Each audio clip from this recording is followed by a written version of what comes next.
اللہ تعالیٰ نے یہ نہیں کہا کہ وہ 70 ماؤں جتنا پیار کرتا ہے، بلکہ یہ کہا کہ وہ 70 ماؤں سے بھی زیادہ پیار کرتا ہے۔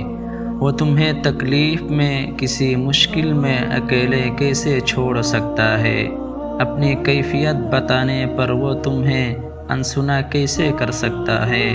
جب وہی نہ سنے گا تو کون سنے گا تمہیں؟ جب وہی تمہارے دل کو قرار نہیں دے گا تو کون دے گا؟ جب وہی تمہیں راہ نہیں دکھائے گا تو کون دکھائے گا؟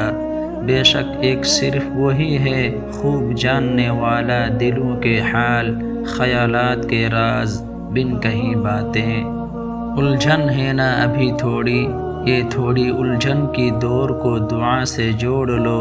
جب دعائیں کرتے رہو گے تو یہ دور سلجھ کر کن تک جا پہنچے گی۔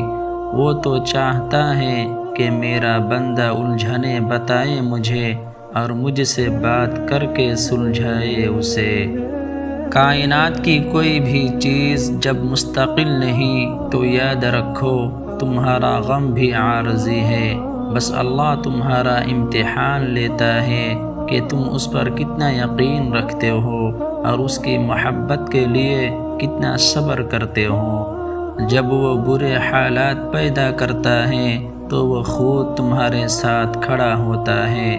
جن دعاؤں کو تم لفظوں کی شکل نہیں دے پاتے، اللہ ان سے بھی واقف ہے۔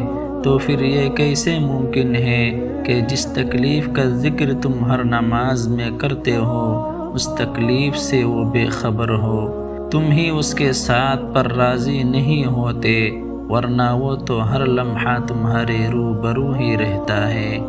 آپ جانتے ہیں کہ کن کی دعائیں جلدی قبول ہوتی ہیں؟